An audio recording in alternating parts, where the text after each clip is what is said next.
Commander Lewin, I must say, I think you've had about the same amount of time, but you probably packed about 30% more words into that time than anybody we've had up here. All right. We're going to the state of Tennessee for the Center for State Foster Care and Adoption Data. Now, are you all both here from Tennessee, or are you here from, it was a little unclear because this is such a big consortium. It's a large consortium. I'm here representing Tennessee and the other member states. Okay, you're Viola Fred Miller. is actually the director of the center. Okay, and Fred's the director of the center. Are you from Tennessee? Yes. Okay, and Fred, where are you located? University of Chicago. Well, did not explain everything. All right, good. You're off and running. Thank you. Thank you. I'm Viola Miller, and I'm Commissioner of the Tennessee Department for Children's Services. I'm speaking today on behalf of all of the member states of the Center for State Foster Care and Adoption Data. Each year, 1 million children are victimized by their caregivers. 500,000 children are in foster care. Government spends $20 billion annually to provide child welfare services. States have invested hundreds of millions of dollars to develop administrative data systems, yet have very limited ability to transform these data into usable knowledge. Individual states are unlikely to absorb the cost of developing this capacity, and even if they did, would have no way of knowing how their work compared to work in other states.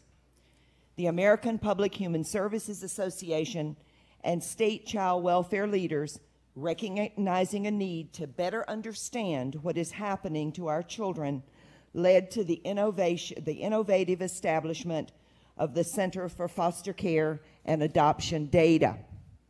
Member states are committed to generating knowledge to improve performance and reap a solid return on investment, and to infusing a knowledge-driven, problem-solving culture into public child welfare to continuously improve outcomes for our children and families.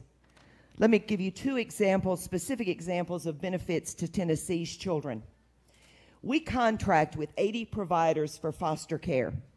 Through the State Data Center analysis of our administrative records, we have changed our purchasing strategy through performance-based contracting and reinvesting funds with our provider network to increase permanency rates for children. Data analysis also showed us that in Tennessee, as in many states, an overrepresentation of African American children in foster care. With the detailed knowledge of disparity provided by the center, we recognize that an area of greatest disparity was with infants coming into care.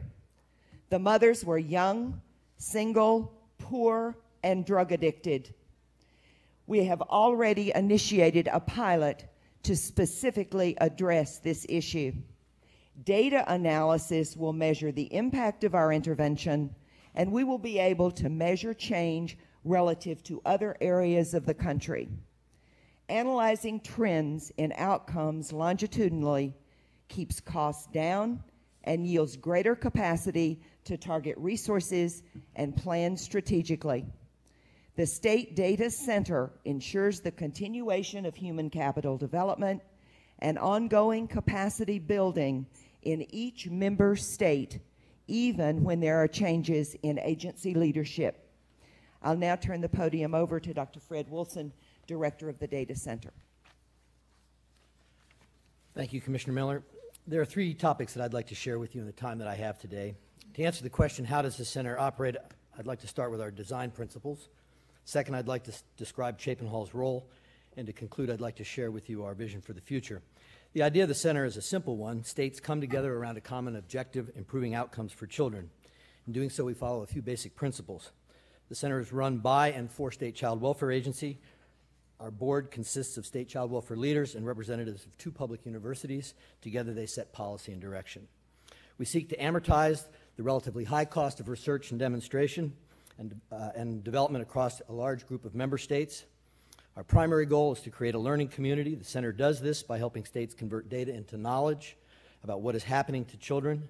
We do this in service of decision-making, accountability, and transparency. Lastly, we want to return usable data to the states. The single biggest gripe in public child welfare is the high cost of gathering information and the low return on that investment. We apply low-cost technology to alter the dynamics of dissatisfaction and return data to its users. Allow me to add just a few words about Chapin Hall. Our partnership is a natural outgrowth of our commitment to improving outcomes for kids.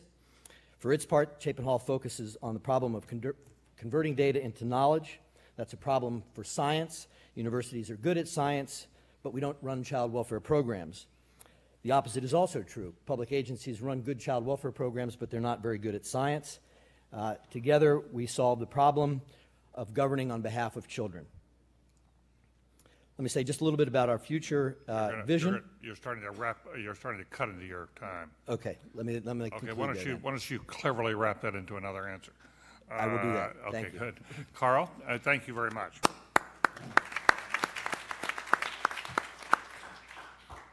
I think you'll be able to cleverly wrap this into your answer into my question. I'm not quite clear what the governmental innovation is here. I understand what the University of Chicago is doing, and I understand the resource that the University of Chicago is to the participating states, and what Chapin Hall is doing. But I'm a little confused by two things. What do you see, both of you, each of you, as the governmental innovation of this? And second, related to that is I understand that much of this effort started in terms of the contractual relationship between Chapin Hall and the state of New York, which is nevertheless not a participant in this compact. And could you perhaps answer both of those? Yeah, as far as the contractual relationship with the state of New York, the center didn't, in fact, start there. We have a history of work there along the lines of much of what the center does.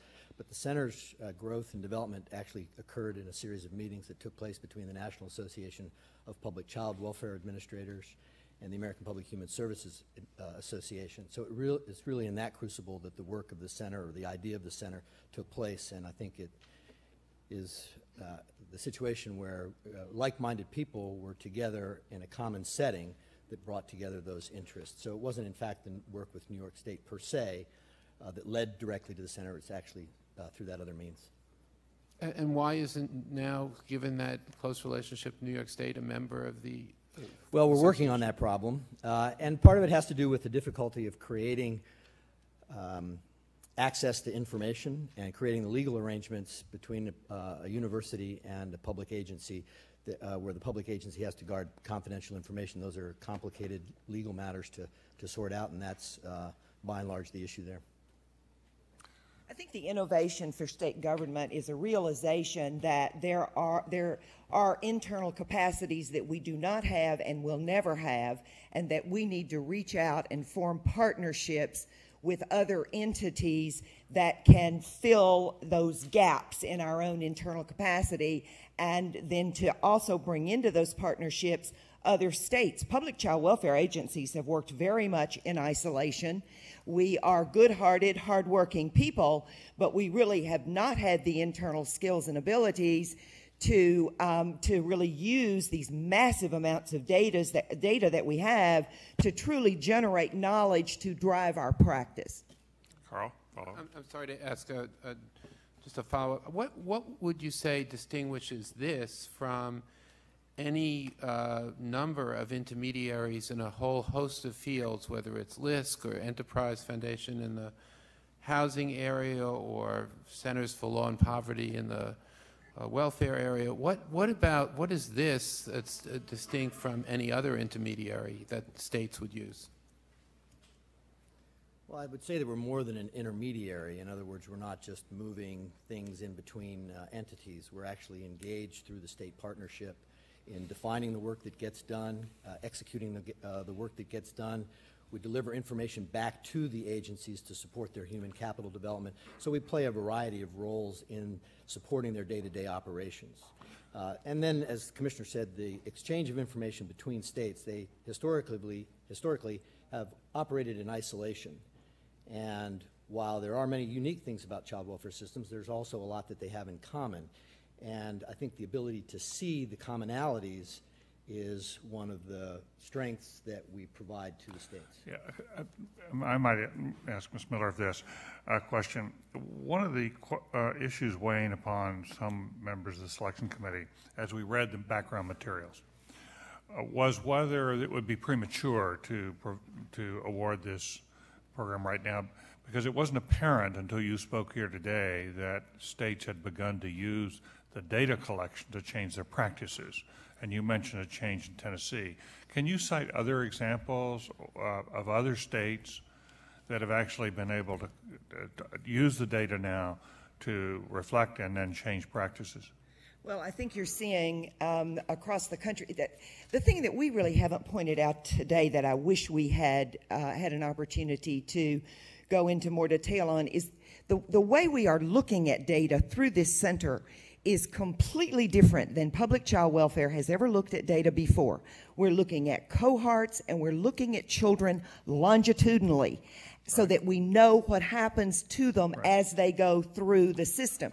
You're seeing, some of the results you're seeing of that are the drastic reduction in the number of children who are actually in the foster care system, the number of children coming into the system, and one of the most exciting things to us is seeing the length of time these children are staying in the system begin to go down, and we're seeing those kinds of things. You mean you're already seeing the application of what's coming, the data coming through the system to actually get the length of time in foster care down? Are you saying that's already occurring? We've only been doing this in Tennessee maybe 2.5 years, and our number of kids in custody is down by 16%.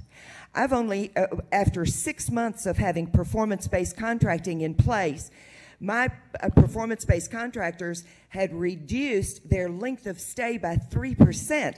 I mean, that is enormous change we're beginning to see because we're better able to drive our behavior and invest our dollars where we have evidence they are most likely to work. That's most helpful. I just wanted to, David, did you quick follow? Yeah, please, very quick. We're in an extended time period now, so we'll want to wrap up. Was the performance-based contracting, did it depend upon having this data from the center? Absolutely, without exception. We would have never been able to do this by ourselves.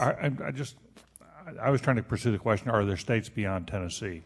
Yeah, since you invoked New York, well, that's sort of outside this for this purpose, for what we're doing here today. I think the point I want to make is that in New York, the size of the foster care population has gone from over 50,000 in New York City from right around 50,000 to under 20,000 over the last few years through the wise use of information resources. Not exclusively, but it's in that same time period. That's the aspiration here. Yeah.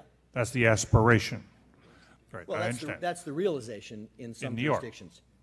All right. Thank you both very